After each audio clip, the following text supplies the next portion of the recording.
Hello, hello, hello. Welcome everybody out there in On. Facebook land.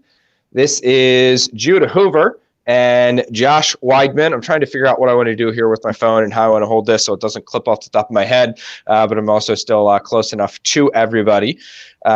Josh, I got to tell you, I'm loving this weather.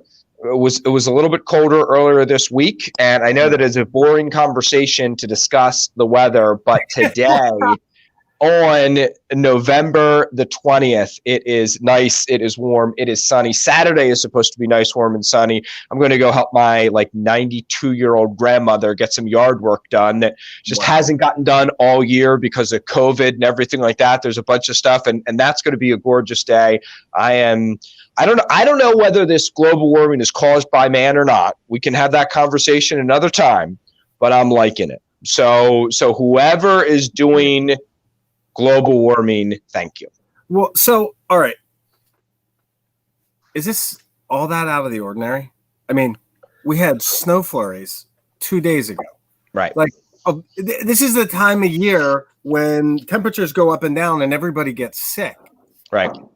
It's almost like it's that time of the season.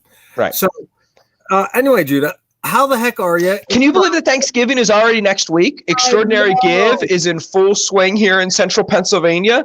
And are you this is probably your first year with the Extraordinary Give, but if you are paying attention and you've got some ideas for Extraordinary Give, be sure to share them with us and tell us what you got going on, because we're very interested in supporting each other and talking about all those different things. And today, Josh and I are going to come to you with the good and bad and not so good, kind of sort of in between housing news and how it relates to housing. We do that every Friday. We talk about economic news, we talk about Elon Musk news, and we talk about housing news every Friday right here. And there's a whole bunch of doom and gloom out there. And Josh and I try to not be Pollyanna, not put lipstick on a pig, but we really do try to focus on the good and positive news that's out there in the world. And that's what we're going to talk about. So, this is what's really interesting, Judah. It's funny because there's certainly some doom and gloom information out there, right?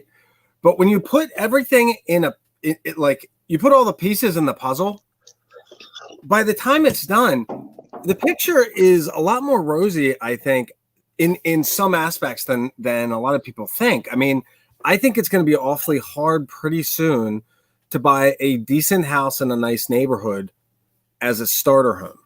Yes. I think those days might be gone. But you know what? It's just it's gonna lead to a boom in new construction and development, and that's always good. That's certainly good for the economy. It's good for housing. So let's talk about some news that we're gonna start with the bad and then just move on from there, because the bad, I don't know how real bad it is. I was going to say, I saw this and I knew that you were going to want to talk about this today, that we had for those of you that don't know, this is the unemployment chart. And you can see that for months and months and months, there was no problems with unemployment. We did this kind of, up and down thing. And then COVID hit and boom, unemployment took off. And we had 3 months in a row that got worse and worse and worse numbers. And since then, we've kind of been, riding this ski slope down. And there's certainly been some ups and downs within there. But this past week, we saw a tiny little microscopic uptick. But I think that, we're going to continue to see numbers move in a positive direction, though it remains to be seen how much we've got 2 things going on in the economy right now, right? We've got surging COVID cases.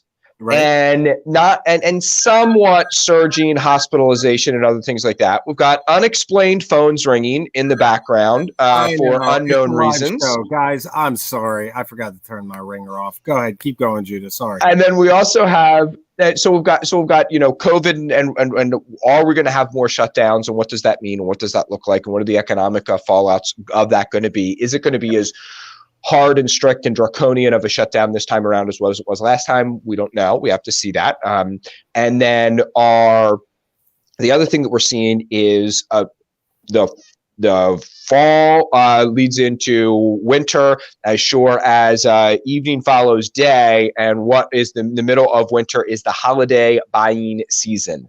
And I think that there is a lot of companies out there, shipping companies, a lot of retail companies, and a lot of other companies that are really gearing up to do massive numbers. And what's great is every 5 to 7 years, we get a new video game platform released. We thought that it was going to be last year or potentially the year before that, but it really turned out that it's going to be this year. And so the latest Xbox, whatever they're calling it, and the PlayStation 5 are both being released. And everybody, including yours truly, is at some point in the holiday season going to be going out there and buying one of those. There's a lot of other nifty, fun gadgets out there. So I think that we've got COVID on one end and holiday buying on the other end, and it's going to be interesting to see which way it all goes. Well, so I was reading something. I was reading something the other day that specifically talked about the types of jobs, and you can see this in the pandemic unemployment assistance numbers. If you look at the actual unemployment initial claims filings, right? That's this light blue bar. Right. You looked at probably 12 weeks ago. It looks like things just stabilized. They went from up and down, and there's small fluctuations. And the small fluctuations might be 50,000 or 100,000 claims, but they're not at 200,000 or 300,000 claims, right?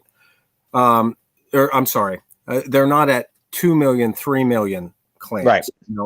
They've kind of stabilized. But what hasn't stabilized is this pandemic unemployment assistance. And it's almost like, I don't know if these dates correlate or these timelines correlate, but I wonder if there's any correlation between some of the shutdowns and the types of employees or the types of workers that lose their jobs and the types of actions and the types of businesses that are shut down. And I wonder if it's not an economic, blanket statement where, a certain percentage of the population loses their job. It's more so 95% of these type of workers lose their job. You know what I'm saying? I think there's just more numbers below this that I think are more important than what we have, because I think right now we have a pretty stable economy. I think that especially when you take into consideration the drawn out presidential election cycle and a lot of the other things that could have had a huge shift on the economic momentum, that just didn't happen. And it's almost like because the drama got drawn out so long, people have just kind of moved on. And it's like, okay, we're going to have a president. Let's just go on with life and go on with business. And now we have this pandemic, this threatening recurrence of the pandemic, and some of the things that go along with that, potentially shutdowns. And in some areas, what I was reading was something about Philadelphia and some of the restrictions that they're placing on the economy, and specifically restaurants and gyms and things like that. That segment of the population is unevenly impacted by these restrictions because you have a lot of other arenas where they're encouraging commerce. They haven't shut down construction of any kind. They haven't, and that was one that was one of the first that got squashed when this whole pandemic came around. So it's just interesting to look at the types, the segments of the economy that have been impacted most and kind of track them, because what we're coming up against, and this was really the whole point of this story, is that on December 26th, something like 12 million workers are losing their unemployment benefits. I mean, that's more than half of the people that are currently getting benefits. So that could present another problem. Yep, it's going to be interesting to see, and we've got dueling forces, and I'm a hopeful guy, so I believe that Christmas beats COVID, and we will see we will see what happens. Well, and I don't think that anybody couldn't. I think there's too many large players that can't afford to lose the revenue over Christmas And the bailout would have to be so gigantic to keep these places afloat that it's not going to be an option. You know what I'm saying? Right. Yeah, I think that's what we're looking at, but we'll see. All right. So there's some really interesting, this was an interesting story that I thought would be worth covering. So multifamily housing, has often targeted locations in the country that are very densely populated. They have, probably low cap rates, but maybe there's some value add because of the age of the building. It's, they're large projects. Well, a lot of these larger players are leaving places like New York City and Miami, and they're moving to places that are a little bit more not unheard of, but they're secondary and tertiary markets. We're seeing large players that typically play in primary markets: New York, Chicago, LA, San Francisco, Miami, Houston, Dallas, moving to certainly markets that you've heard of. If you'd list any one of the top 100 markets in the United States, somebody has heard of it. People have usually heard of it. And what we're seeing is players moving into there. What I find very interesting about this slide, Josh, is that we're talking about large multifamily, and you picked a classic single family suburban development picture as the image to go along with this slide. I think it's absolutely great.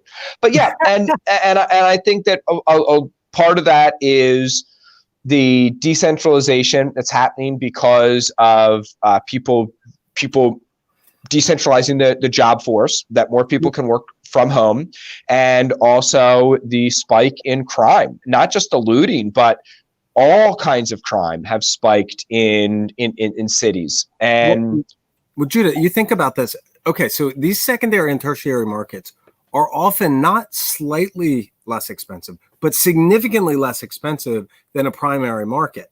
You're talking about, okay, so how about this? New York City and Albany, right? And Albany or Syracuse, New York. If you look at a property that you can buy in Manhattan for, what, 1.5 million, you're talking about a 1-bedroom condo, right? You go into these secondary and tertiary markets, you're taking $1.5 million, and all of a sudden your buying power is through the roof. Can you imagine what $1.5 million would buy you in Central PA? I know, it'd be insane. Well, yeah, I can. A lot, So, but beyond that, that has a big impact on the upper end market for sure. But it's got a bigger impact on the family that paid $750,000 for a 3-bedroom, 1.5 bathroom, in the Bronx, and or how about this? Right outside of Center City, Philadelphia, they paid $675,000 for a 2,400 square foot house that they've got no yard and it's not in the greatest neighborhood. They're taking that money and they're moving into a Lancaster suburb where they're taking, for $500,000, they're buying a great property, really great property with land, and it's just a different standard of living. And so what you're seeing here is this move of capital. It's because the tenants are moving. It's because the demographics of that area are relocating. And so you have, the money's following the rent. Yeah, I this summer I was working with one of my larger turnkey provider clients, and we were renting out a property for them for $2,400. And a lot of people on my team and a lot of others thought that $1,400 to maybe $1,600 was the most we were going to be able to get for it. And there was a couple moving from Portland, Oregon, and they were delighted, could not believe, they felt that they won the lottery, how much house they were getting for just $2,400. Well, guess what that does? That just pushes up the rent. So there's a lot of people who are talking about, a cliff coming or a downturn coming or things like that. I just don't see it. And I don't know what the triggering event is going to be. And there's always the potential for triggering events. I mean, we saw one with COVID. Nobody saw COVID coming. But I don't believe that the fundamentals are out of place the way that the fundamentals were out of place in 2006, 2007. And I think that what we're gonna see is the fundamentals are gonna. We had very disjointed markets, right? Where the cities were up here and the suburbs and tertiary markets were down here. And what we're seeing is them coming together now. Maybe they're not going to do this, but just moving together. And what that feels like is a rapid appreciation here that feels unsustainable, but it actually is sustainable because it's just money moving. It's just money moving from one market to another. And that's a very common thing in a marketplace to have happen. Well, and we saw that in the 2008 crash. We saw that from 2008 to 2010, where property values returned to about a 10 cap. If you brought that thing down and the cap rate was at 10%, that's where the value of the property was based on a fair market rent. And it was really interesting because even in these high areas like coastal California and things like that, you saw the same return and the same drop in value. And this time it's less caused by a function of the not what renters will pay, but where they want to live. I mean, right. The value of their dollar. And the strength. Right. And I think what's important to remember is there's a lot of people out there doing deals at under 10 caps right now. Yeah. And I think that for radically under 10 caps, 5 caps, 5 caps, 6 caps, and some of those A quality properties should probably be trading at a 6 to a 7 cap. So what people are concerned about is, if I buy this at a 5 cap, is my value going to go away and it become a 10 cap? Well, no, remember, there's another way of looking at that. My rents could go up and it become closer to a 10 cap in that direction too. So you have looking at a cap rate, you've got a 3-sided thing there where you've got value, rents and expenses, and then the capitalization rate. And if you change one, they change the other. And people think, because I'm buying at this cap rate, then if the market shifts, that value is going to go down, so that it brings it all into equilibrium. Well, no. In secondary and tertiary markets where many of our listeners are, we could see that balancing come most likely through a continued appreciation of rents. Well, and I guess that's where I was going with this is like, before the trigger was the financing, right? The strength of that arm of the economy was crumbling. Now we have a really strong financial arm, but there seems to be this disconnect and this uncertainty in because we have geographic shifts, right? So I guess what I'm saying is I think the shift is going to be different. Where we may have a correction this cycle, it may not be a pricing correction. It might just be an equalization of market values. I mean, that's very, very interesting. Right. Yeah. Cool. All right. So this goes to the finance end of this. Mortgage rates hit an all-time low again. I mean, and this is your one typo, by the way, that I thought about telling you about. What's that? For the 13th Ti M3.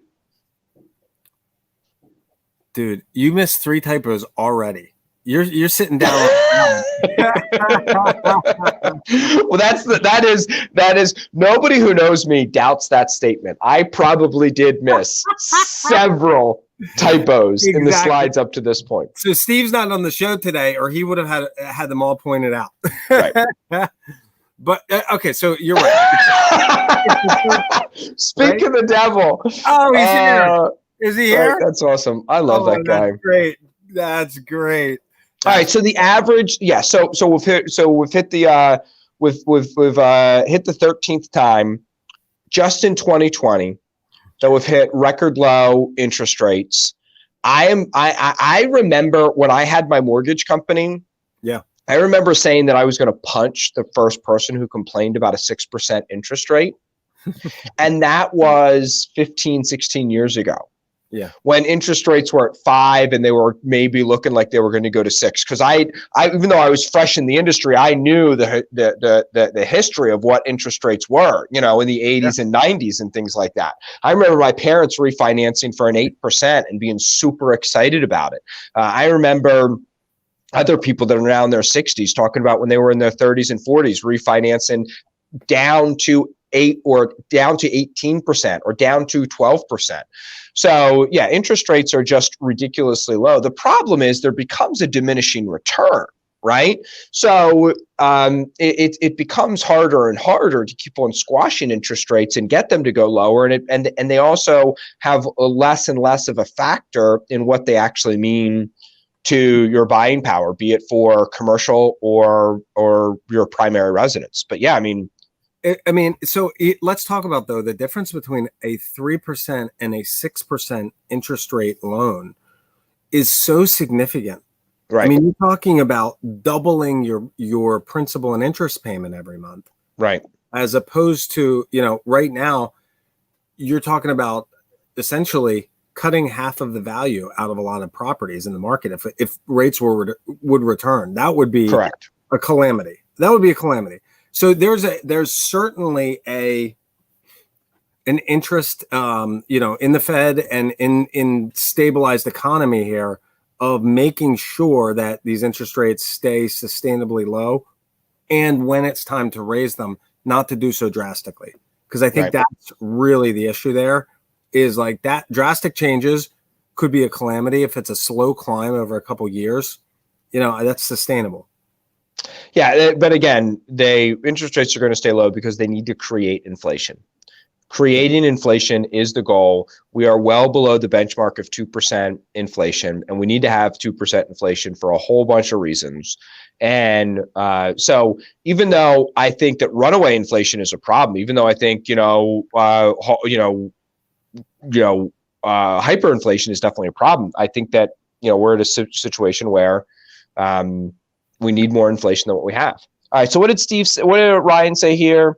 Okay. So Ryan, you almost don't even care about equity loss right now compared to interest rate returning. Yeah. Right. I mean, because at the end of the day, the equity with that kind of return is nothing.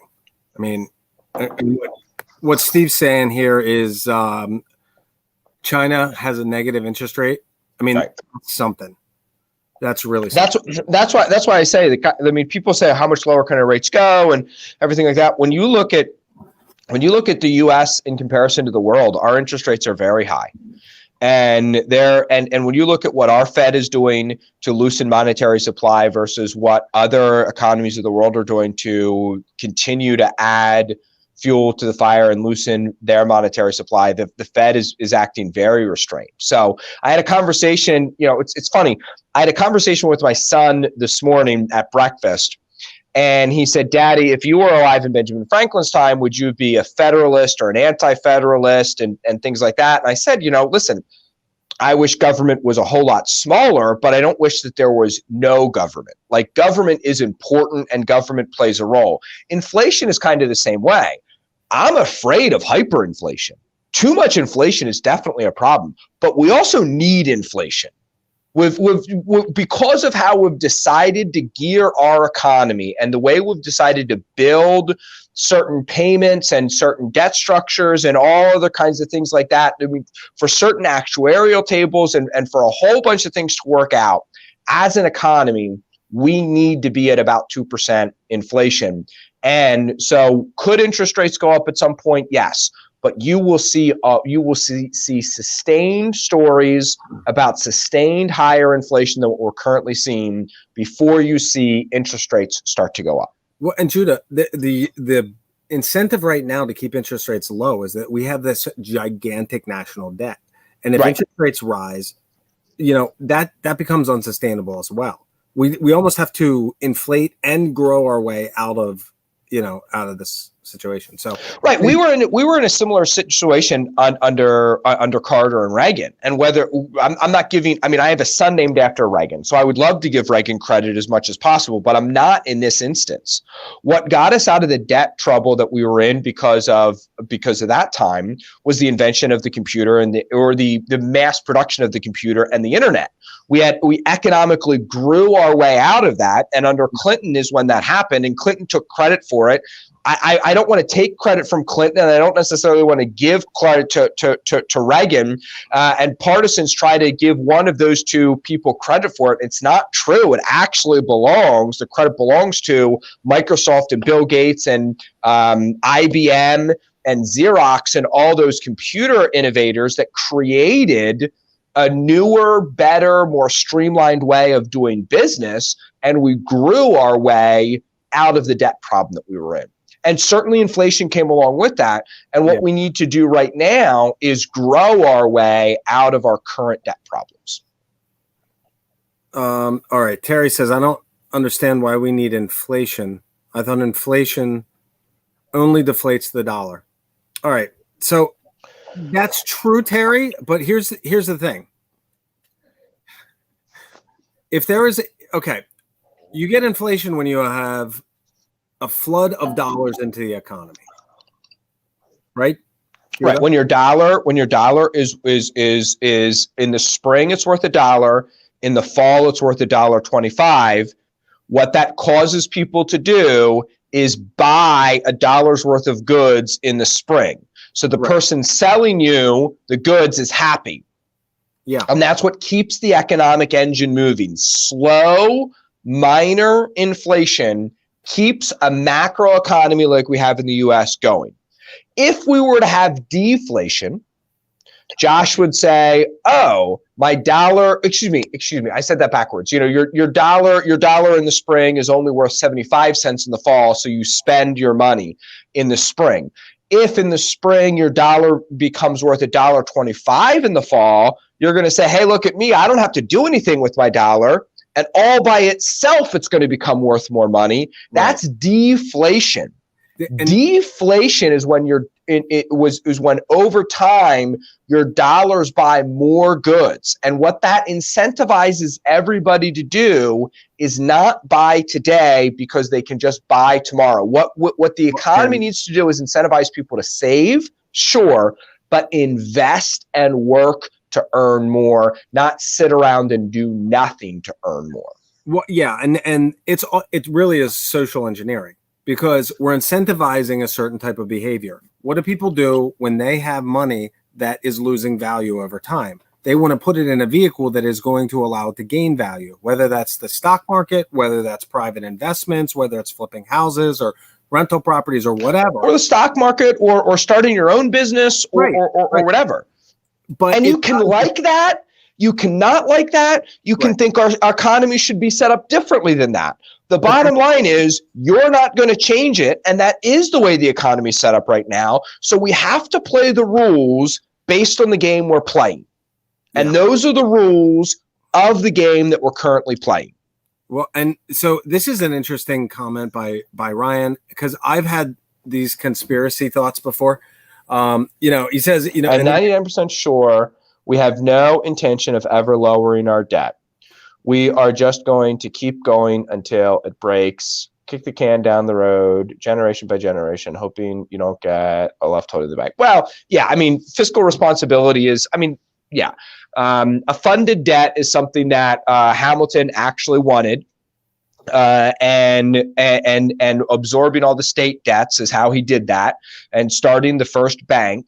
So the idea of ever paying off to zero the national debt is just not going to happen. It's like saying we're going to eliminate wars and we're going to retire all the soldiers. Like, there's just some things that are not they're ideas to work towards, even though you're never actually going to get there. Well, and I think part of that is that there's no real incentive for the people that make the rules and the laws to do that.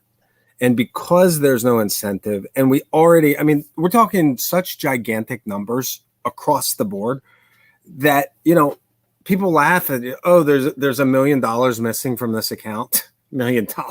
Right. That's a rounding error. Right. Exactly. I mean, come on. We're like, this is real money. That is a real income for what's the median household income? 45,000, 55,000 a year.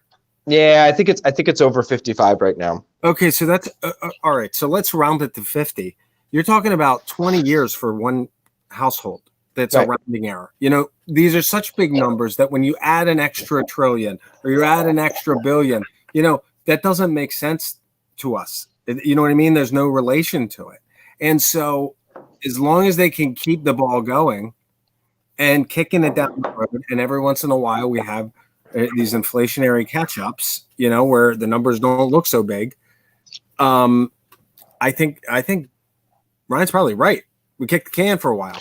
Yeah, I don't think that that's necessarily a conspiracy theory or not or whatever, but I just, you know, government's going to government, and we do what we can every 4 years or every 2 years to try and get the government that we think we want. But the bottom line is, if hopefully that makes sense to people, that a rounding error for the government is median income for 20 years for the average person. Right. You really are just a gnat in the big scheme of things. You're just a gnat to everybody else, but to yourself, you're the emperor, and you've got to decide, what am I going to do for me? How am I going to take action for me? The world's not going to care about me. The world's not going to take care of me. I need to take care of me. And I see a lot of people getting caught up in economic discussions and political discussions and conspiracy theorists discussions. And at the end of the day, none of it matters. What you need to do is figure out what's happening in the economy. How can I set my sail based on what's happening in the economy to get where I want to go? Sailors don't complain about the wind. Sailors don't wish the wind was different. Sailors don't vote that the wind should be different. They say, what's happening with the wind? And I'm going to set my sail accordingly to it. Yeah. Yeah. All right. That's good, Josh. We're going to make a meme about that. Let's do it. All right. All right. This brings up another housing issue. Is this a bubble or market? Are these market fundamentals? Okay. So I want to run down the October housing numbers with you because it's pretty darn remarkable. So existing sales are up. They're the highest level since 2006 at 6.85 million sales. The average days on market, Judah, 21 days. Went from 36 a year ago to 21 now. That's crazy. Unbelievable.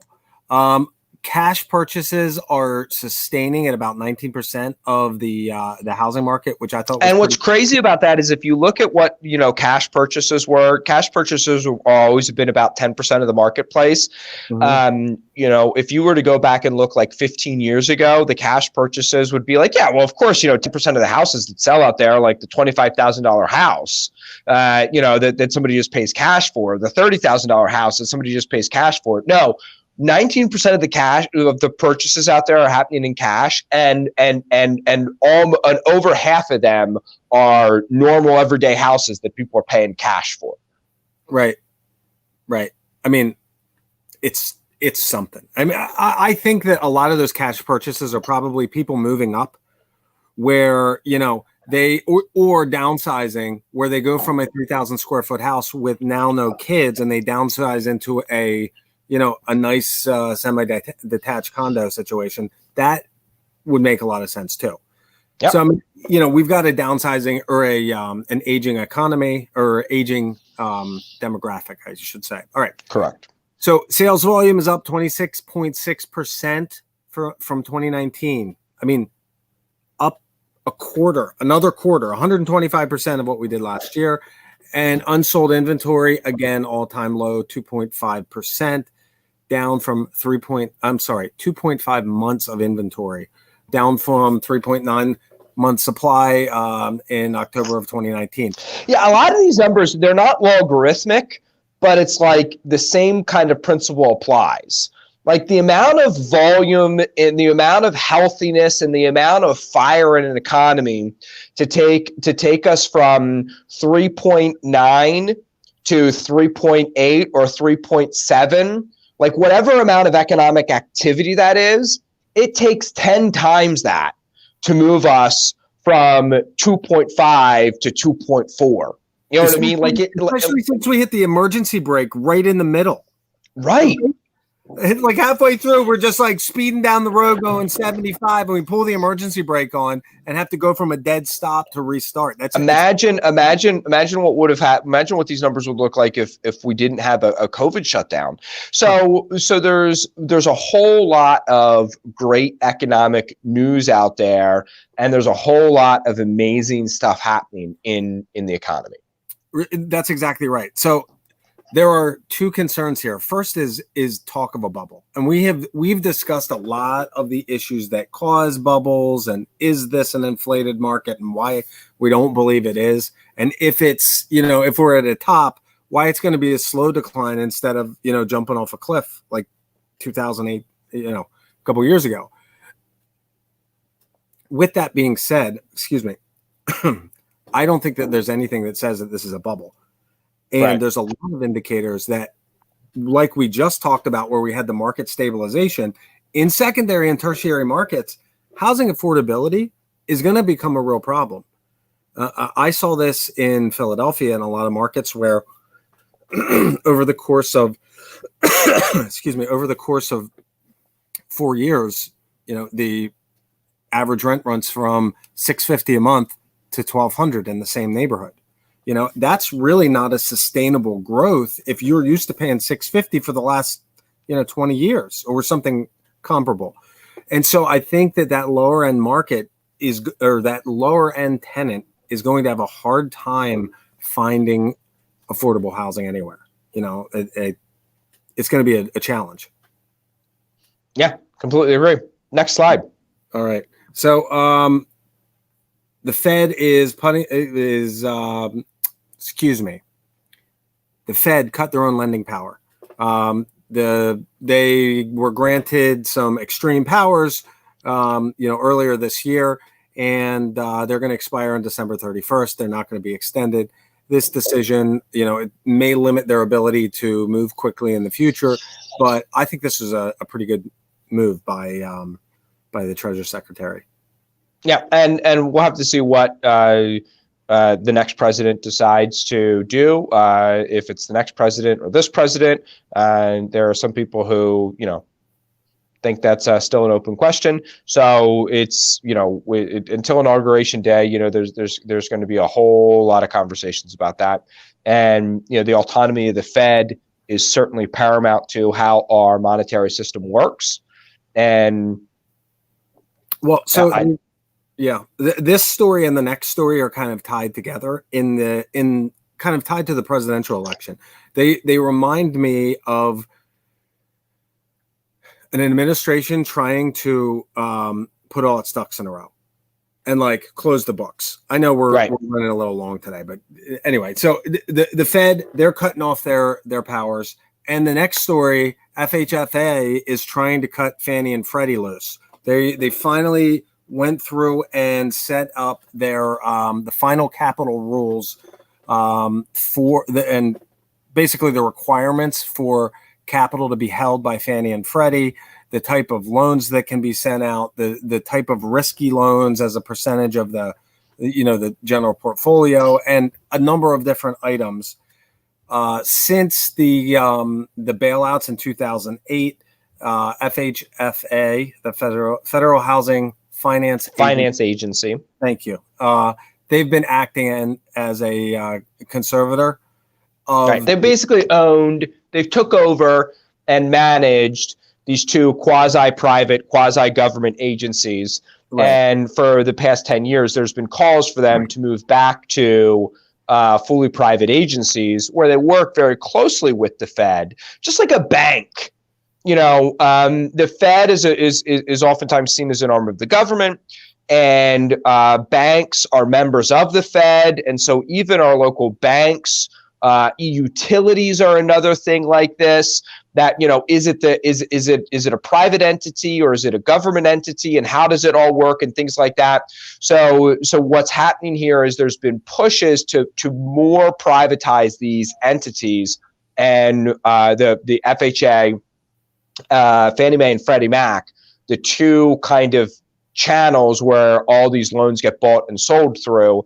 And the government said, okay, listen, Fannie Mae, Freddie Mac, if you want to be private, these are the things you're going to have to do, and we will allow you to go take steps towards being private. Well, the really great news here is that as they release their conservatorship, they're out. It's no longer a government-backed or owned entity. And as such, that means that the loans and the guarantees and things that were made during the collapse, when Fannie and Freddie bought all of the junk, they were made good. So, I mean, that's a thing. The taxpayer is made out. Lots of people like to say, about, how much, money the taxpayer spent, bailing out banks and bailing out this and bailing out that. The taxpayers have made out very well on that deal. Yeah, that's exactly right. That's exactly right. And that's coming from a small government guy who doesn't believe in too big to fail, and doesn't and wishes that we didn't do it, and doesn't think we should do it again. We made investments that I don't think we should have made, but the investments have paid off. Does that make sense? Yeah, 100%. I just try to be as objective as possible in the reasoning of this. Well, and the argument on the other side is, if you let them fail, then what will happen is a more responsible environment of private lending, and someone will come and fill the void, and who knows? Yeah, but like, Josh, you live in Palmyra, right? Like if the Palmyra Water Company mismanaged their books and went out of business, we wouldn't say, well, water company went under, somebody else will come in and fill that void. No. So the argument was, I'm just dispassionately making the argument. The argument was that we have to look at banks, especially big banks, as if they're a utility. Listen, I was in favor of the bailouts. Really? I really was, because I thought it would have been a catastrophic, world-ending situation. I mean, Josh took the news of the day and said that this is a potential for a catastrophic, world-ending event.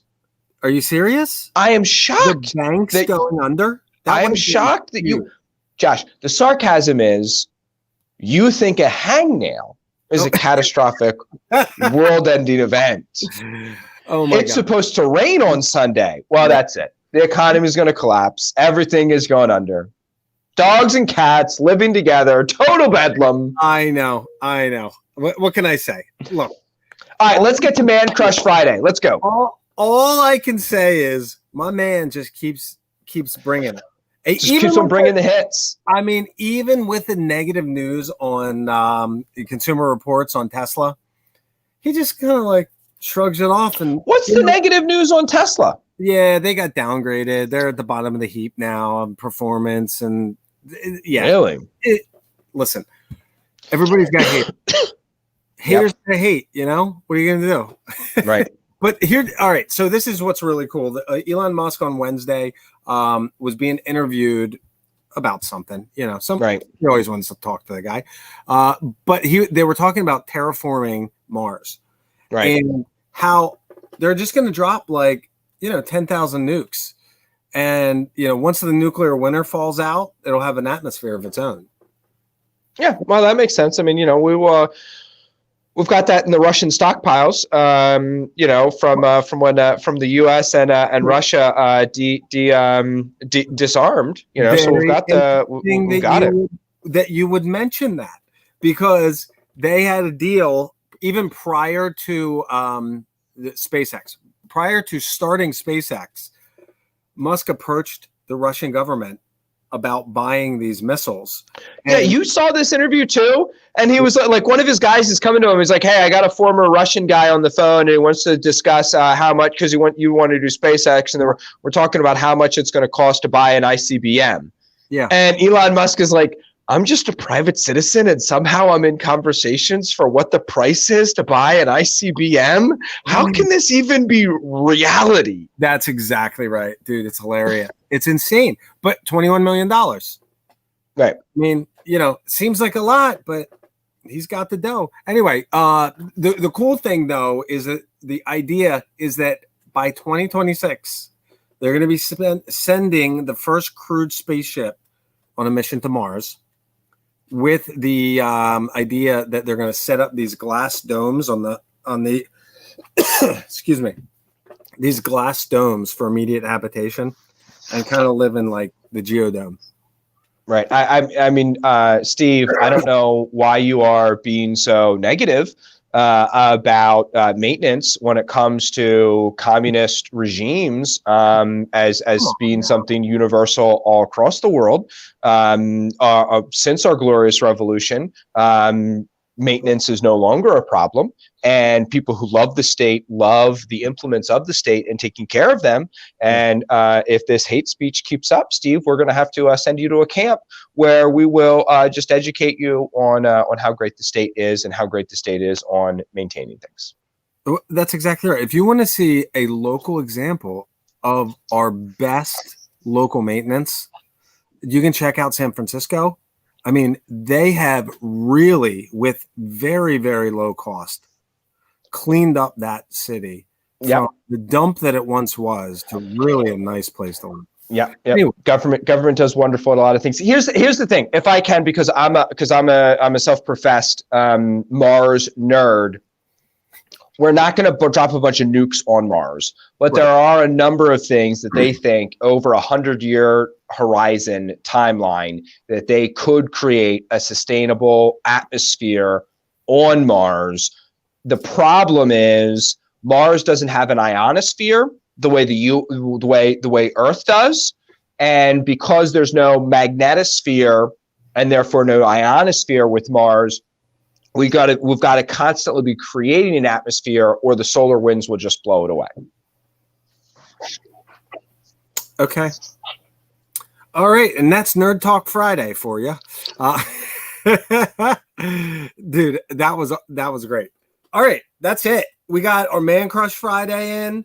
We got our, we got really great market updates. Great news moving to the weekend and our Thanksgiving week. So yeah, we'll be back here on Monday, and until then, everybody have a great weekend. Have a great weekend, everybody. All right, thanks for joining us. Take care.